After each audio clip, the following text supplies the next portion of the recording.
నమస్తే, welcome to new TV Telugu. వైఎస్ఆర్సీపీలో ఆయన చాలా కీలకమైనటువంటి నేత. రాయలసీమ ప్రాంతానికి సంబంధించి చాలా ముఖ్యమైనటువంటి నేతగా ఉన్నారు. ఆయన రాజకీయాలు కూడా అలాగే ఉండేవి. ప్రధానంగా తెలుగుదేశం పార్టీపై అనేక రకాలుగా విమర్శలు, ఆరోపణలు చేస్తూ వచ్చారు. ఆయనే మాజీ మంత్రి పెద్దిరెడ్డి రామచంద్రారెడ్డి. ఇప్పుడు ఆయన వ్యవహారానికి సంబంధించి చాలా ముఖ్యమైనటువంటి అంశంగా ఒక చర్చ జరుగుతుంది.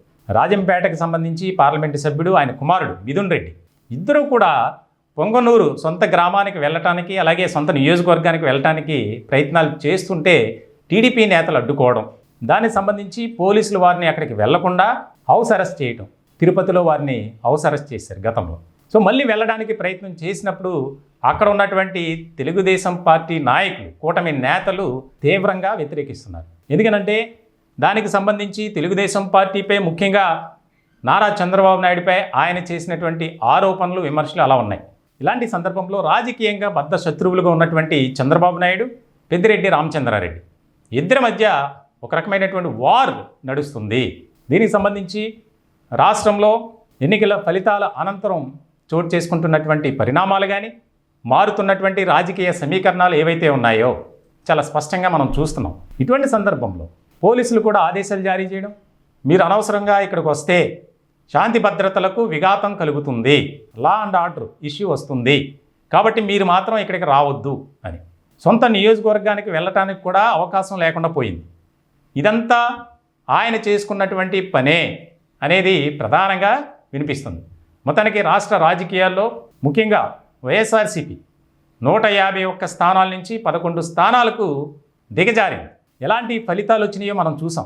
ప్రజాక్షేత్రంలో ప్రజా తీర్పు వైఎస్ఆర్సీపీకి ఏ రకమైనటువంటి ఫలితాలు ఇచ్చాయో మనం స్పష్టంగా చూసాం. సో ఇలాంటి సందర్భంలో ఈ 11 మందిలో పెద్దిరెడ్డి రామచంద్రారెడ్డి పొంగనూరు నియోజకవర్గం నుంచి విజయం సాధించారు. ఆయన కుమారుడు కూడా రాజంపేట పార్లమెంటు సభ్యులుగా మిథున్ రెడ్డి విజయం సాధించారు.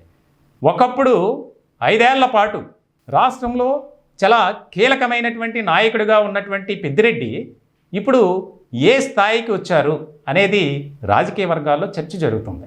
మొత్తానికి రాష్ట్ర రాజకీయాల్లో పెద్దిరెడ్డి రామచంద్రారెడ్డి ఆయన పేరు కేవలం రాయలసీమ ప్రాంతానికే కాదు, ఆంధ్రప్రదేశ్ అంతటా బాగా వినిపిస్తుంది. వైఎస్ఆర్సీపీలో కీలకమైనటువంటి నేత. కానీ ఈ రోజున అధికార పార్టీ ఏదైతే కూటమి ఉందో, ముఖ్యంగా తెలుగుదేశం పార్టీ నుంచి ఆయనకి ఎదురవుతున్నటువంటి పరాభవం కానీ, వ్యతిరేకత కానీ, ఆయన వస్తామంటే చాలా ఆందోళన, నిరసన, ఎలా అడుగు పెడతారో చూస్తామని చెప్పి వార్నింగ్ చేస్తున్నటువంటి పరిస్థితి. మొత్తానికైతే చాలా ముఖ్యమైనటువంటి పరిణామంగా ఇది మనం చూడాలి. రాష్ట్ర రాజకీయాల్లోనే కాదు, యావత్ దేశంలో ఇదొక ముఖ్యమైనటువంటి పరిణామంగా మారింది. పొంగనూరు నియోజకవర్గంలో ఆయన చెప్పిందే వేదం, ఆయన చేసేదే ఎవరో ఆయన్ని ప్రశ్నించడానికి కూడా అవకాశం లేకుండా చేసుకున్నారు. అలాంటి నాయకుడిగా గుర్తింపు తెచ్చుకున్నారు. ఇలాంటి సందర్భంలోనే తెలుగుదేశం పార్టీపై అనేక రకాలుగా ఆరోపణలు, విమర్శలు. ఆ నియోజకవర్గంలో తెలుగుదేశం పార్టీలో ఎవరైతే యాక్టివ్గా ఉన్నారో వారందరినీ అక్రమ కేసులతో జైల్లో పెట్టించడం, ఇప్పుడు అదే వ్యతిరేకత పెద్దిరెడ్డికి వచ్చింది.